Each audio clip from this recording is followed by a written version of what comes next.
friends. Today I am starting my series on gear reviews. I will be covering everything from my tent and backpack and sleep system, my clothing, my water filter, my shoes, pretty much anything that my hands were laid on during my hike, including food and all that. Today I'm going to start with my tent, my Big Agnes Fly Creek HV UL2 that I purchased last year, so a year and a half now, before last year's attempt, 2018. The tent itself comes in a stuff sack.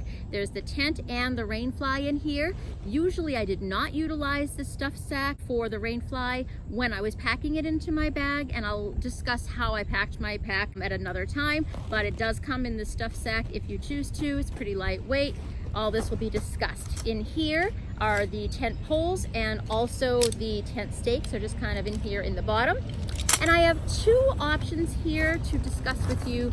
One is just a piece of Tyvek that I utilized as a ground sheet. Despite having purchased the footprint that actually came with this Big Agnes, I did use it at some times and not others, and I'll discuss that later because that's a pretty good conversation.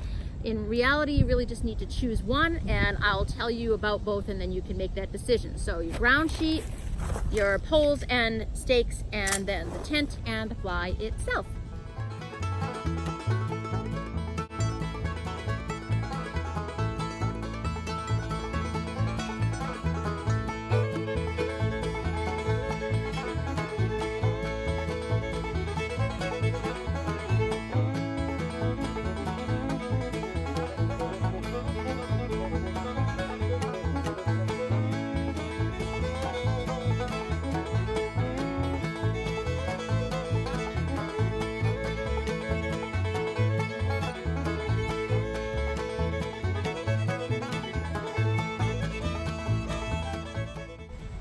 When staking the corners of the tent, pull the line so that it is diagonal, I guess, not straight out to the left or to the front or back. You want it kind of pulling all four corners outward to stretch to make it even.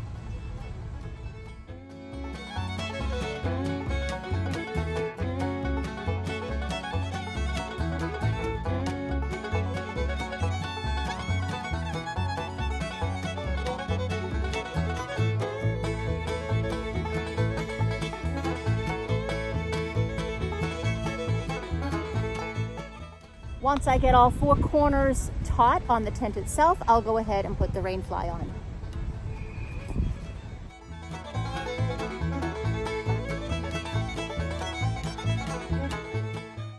I tend to put the back end on first and leaving the side loose so that I can reach under it and hook the fasteners that are underneath the rainfly. This has a Velcro strip just at the top seam underneath the rainfly that just wraps around the pole at the top of the tent. There are two hooks underneath on the underside of the rainfly, one in the center and one at the bottom seam, and there are loops on the tent itself to snap them onto.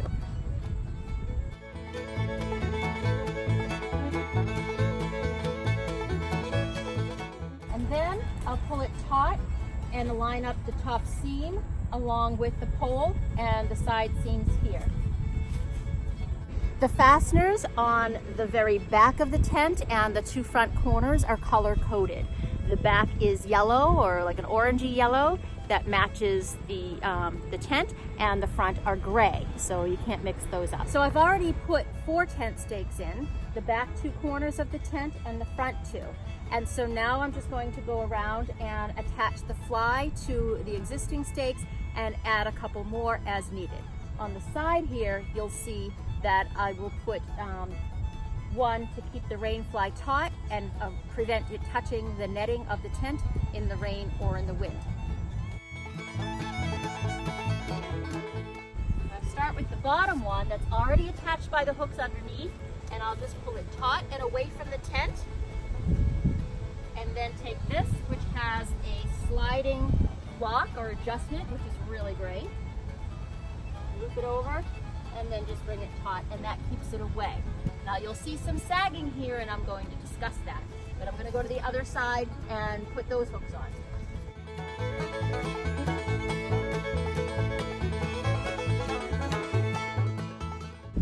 So now I'm just going to go around and just tweak all 4 corners before making the vestibule.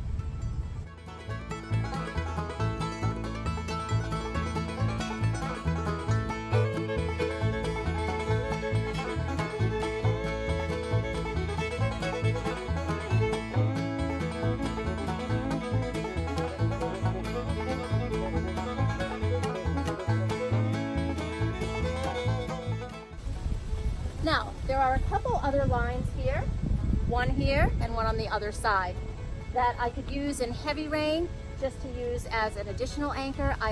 Or in heavy wind, but I almost never use this. But certainly I could, or I could pull it onto a tree or a trekking pole just to give it a little more stability.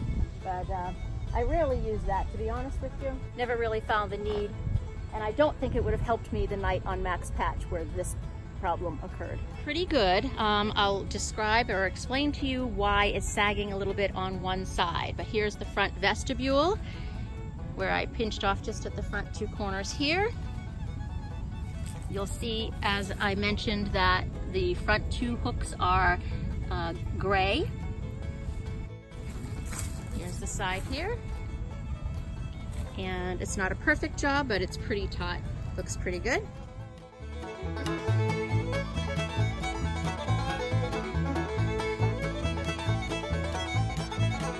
This side of the tent has been giving me trouble ever since Max Patch. I foolishly opted to pitch my tent at the top of a bald in the spring. It was a beautiful day. It was sunny, actually rather hot, but the air was very still. No lick of wind to be seen.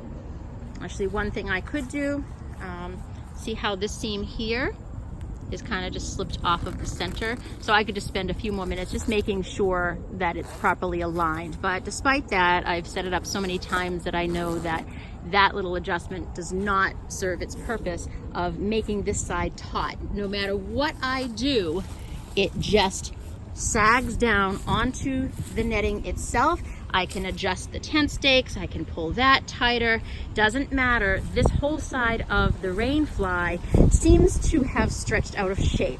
Should a tent be able to withstand the winds that I sustained up at Max Patch? I think yes. It wasn't a hurricane, but it certainly was pretty strong. And I'll insert a picture here so you can see. I took the picture as the wind was blowing and it was caved in, and it was like that all night. So there was hours and hours, about 6 hours, maybe 8 hours, 6, 7, 8 hours of the wind forcing itself primarily on this side of the tent. And it wasn't just a couple gusts, it was all night long, and it seems to have stretched it out, because prior to that evening I could set this tent up with my eyes closed and just pull it taut. The rainfly never sagged in and touched the netting itself. I stayed dry, no issue. After that night at Max Patch, it seems to have stretched out of shape. I did stop at the Big Agnes tent at Trail Days in May and spoke with the representative there, but they had such a long line of people waiting for repairs and consultations that I think I was there on Saturday afternoon and they were leaving at 5 and it was already 4, so they wouldn't have had time to help me on the spot. So I would have had to return the tent and had them evaluate and repair it, but that would leave me without a tent. I could buy another one to use in the meantime, but I didn't have the funds for that, and so I just never did. Actually, I wouldn't have had to send the whole tent, just the fly. So the solution that they offered was that I would send my rainfly there and buy another one, even a used one, and if they felt they could fix this, or if I needed a new one, it would be discounted. And there was some email communication toward the end of my hike, but in the end I was the one that chose not to go ahead and deal with that headache, to just continue to use this. And if it was really raining heavy, I stayed in a shelter. But that is actually the absolute only issue I've had with this tent, is that it seems to have stretched out. I could just never get it tight enough. It will not do it no matter what I try. But in any case, there's my tent set up. One thing I'd like to try when I upgrade is a side entry. Having it in the front served me. I didn't know any better. I never had experience with a side entry tent, but watching other hikers, I kind of was a little envious not having to get onto all fours and back in and out of the tent itself. It looks like it might be a little easier, and I think when I upgrade, I will get one that has the side entrance. But for now, let me unzip the vestibule and show you inside. The vestibule has that yellow strip of fabric with two Velcro pieces that cover the zipper. There's one about halfway up and then one at the very bottom. And that just helps to keep the zipper covered and keep any drafts or rain out. I said that there was only one thing I didn't like. This is actually another. The zipper chronically gets caught here on this very thin edge. It's never ripped it. It got caught pretty much, I would say 75% of the time as I was zipping or unzipping, just like this. But I would delicately try to release it, which I'll do with two hands, so I'll wait till I turn the phone off. But that is an issue with this, and I've always been afraid that it will tear, but it never has. There, I released it, and then it's fine, but I don't like that. Any given time that could rip. As you can see, I left the ground sheet sticking out just about 1.5 feet, maybe, 12 to 15 inches from the underside of the tent to use as just like a little porch area, so I could put my muddy shoes or whatever, water bottles or whatever, so especially when it was raining, so they didn't have to sit in the dirt or the mud. So now the tent here is zipped. I never had an issue with this tent. It's got the double zipper here like most tents, so I can unzip it that way or this way or however. So I tend to keep the zipper at the bottom rather than at the top.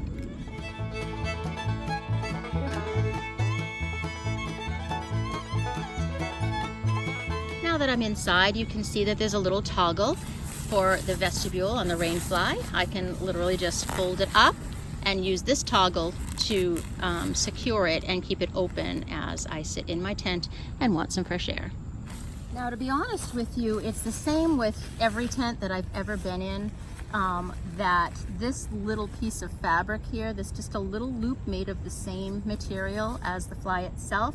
Right now with two hands and filming it, it's working easily enough, but sometimes it was just a little difficult to get that in and out, but it works. Somebody did recommend that I could put just one of those little keychain circles, little loops onto this hook, and it would be a lot easier to get this little toggle in, but it didn't bother me enough to make that change. So I've got this secure, so I have the fresh outside. And I can do the same here with the tent itself. I just roll this out of the way. This is the one that annoyed me, to be honest with you. It's just a little hard to get my fingers in and get this little toggle in, but doesn't take that much effort. So it's pretty standard in here, where the foot box, the bottom of the tent, is more narrow than the top. I have more room up here at my head. At the very end in this corner here, you'll see another little yellow tab that I sometimes would hook a small piece of paracord onto that, and there was one right here at the front of the tent and one right here, so I could choose and just put a little paracord, like a little clothesline, if I needed to dry things out. You can see from inside the tent the hooks that I mentioned from outside. There's one here in the center and then one down at the bottom that pulls the tent out. It's got a bathtub floor that goes up about, I don't know, I'd say about 3 inches from the ground and keeps any puddling from happening. There's a pocket on either side, which I loved very much. So I got into the habit when I got in that I'd put all my toiletries and personal items on one side and electronics and things like that on the other. So there's a little side pocket on both sides and one right above here that I used for my headlamp, and could just shine it down like a lantern, or it was just at easy access and I never had to fumble around for it in the middle of the night if I needed it. Maybe from this angle you can see a little better that it's narrower down at the foot box than it is up at the head. Now you'll be able to see that I had to do a little bit and some repair. There is a little tear here It looks huge on this video, but it's only about the size of my little pinky nail. And down here also, that looks huge, but it's, well, that one's about the length of my thumb. It really just started as a small pole. You can see a few of them here, but it happens with every tent. And it rained an awful lot. So I don't know if you can see kind of here, it hasn't ripped yet, but you can see like little snags, like it would happen like with a pair of pantyhose, I suppose you could say. And so one of them just had a little tiny little drop. That looks huge only because there's tape on either side, on the outside and the inside, along with the glue or the seam seal that we use to repair it. So what started as just a little, half the size of my little fingernail, we just patched it up and made sure it wouldn't leak through. But that's not where I found the leakage or where I actually felt I was getting wet. That happened from the rainfly after the windstorm at Max Patch, where I just wasn't able to ever again get the rainfly taut enough to keep the side from caving in and touching the netting. And as you know, once it touches the netting of the tent, it's gonna start seeping through. That was the only downside, the only negative experience I have with my Big Agnes. I love the product. I loved my Fly Creek. We have a lot of memories together, and I don't want to get a new tent, but I will before the next long distance hike. I'll continue to use this for weekends and on. Probably won't be buying another one until next year. I don't know when my next through hike attempt will be, but I will hold off on a purchase until I get close to that time, because I don't know what other products or tents that they might be inventing or releasing at that time. So overall, I love my Big Agnes Fly Creek HV UL2. I would buy it again. I just will not ever camp at the top of a bald in a windstorm, but can't go back in time, can I? The only other thing, actually, I said I only had one issue, is keeping moisture off the floor. You'll notice I'm using the Tyvek right now. That's all I used last year in 2018, and I had no problem. But I don't like setting up the tent in the rain or breaking it down in the rain. So I bought the footprint to go with it and thought that would solve the problem, because I could dry pitch it. And I'll make another video on how to do that, because I don't want to make this one too long. But dry pitching simply means that you can set up the footprint and put the poles and the rainfly on, and then climb in and set up the tent, so you don't have to get the tent or the inside of the tent wet. And that works well, and the footprint is good for that reason. But when I did that, and so now the footprint would be on the bottom instead of the Tyvek, and it was raining, it would seep, the water would seep up through the floor, especially underneath my air mattress. And it happened to multiple hikers. It doesn't happen with the Tyvek. When it's raining and the ground is wet, I put the Tyvek, I pitch my tent, I lie down all night, I'm putting weight on it, and in the morning I'm dry. When I use the footprint that came with it, it's a thin material. I think it's, I don't know if it's the exact same as the rainfly, but it feels it. It wasn't waterproof. It would still absorb or, and seep through. It wasn't puddling, but I was definitely damp, if not outright wet. So that rather defeated the purpose. So a couple times I had to use both so that I could dry pitch it and use the waterproof Tyvek. So yeah, that didn't work out so well for me. And then there's the issue of getting in and out of the tent from the one door at the top of the front of the tent. I like the ones on the sides, and I'll try that in the future. So first thing in the morning, when my hips are sore, my shoulders and everything are sore, to try to roll and get out of the tent was pretty comical.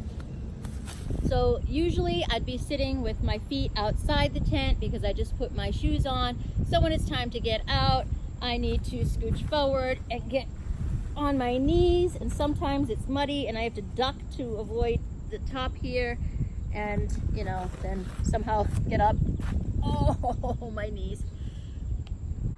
But even with the side entry, I'd still have to get on all fours and get up that way. So I really don't think it's going to solve anything. It's just a thought going forward. This is the footprint that goes with the Fly Creek. It's the same size as the bottom of the tent itself. I'll use this to dry pitch my tent, and I'll make a full video on how to do that in the future. but you would just stake it out as such, and each corner has the same hooks that are color coordinated gray here and gray on that side and yellow on this end to match the hooks on the rain fly so you don't get confused. But you'll see that I use the Tyvek there, and this is the footprint that comes with it, and I will do a dry pitching video in the future. Bottom line, I love my Fly Creek. I think Big Agnes makes a quality product, and that's why I'm going to stick with them for my next tent, and I'll let you know when that time comes and what I end up deciding. But if you're considering this one or any Big Agnes product, I recommend them.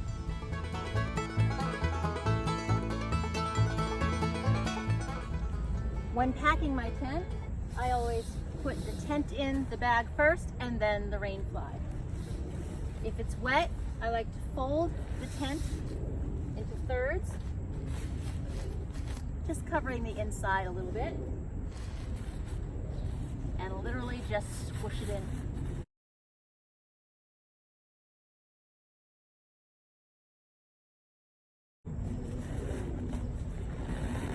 Now, like I said, when I was actually out hiking, I didn't usually keep the rain fly in here. I used to just keep it right on the top of my pack inside, because then I could just easily access it if I was setting up camp and it was raining. But if you're going to store it, or when I did choose to store it in here, I just put it in after the tent, so it's the last thing in and the first thing out. Again, if it's raining, you get to camp, you don't want to have to take out your tent in order to get at the fly, because the tent's going to get wet while you're pulling out the rain fly.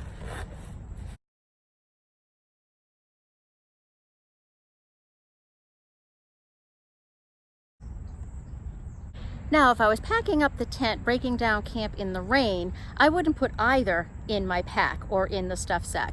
I would put it on the outside pocket of my backpack, and at the first opportunity, if the sun came out, I would drape them over a tree branch to dry. They dry really quickly, or at the very least, it would be allowed to drip dry as I'm walking. And if it was still continuing to rain, it's wet anyway, and it wouldn't get everything in my pack wet. So I just carry it on the outside of my pack on those days.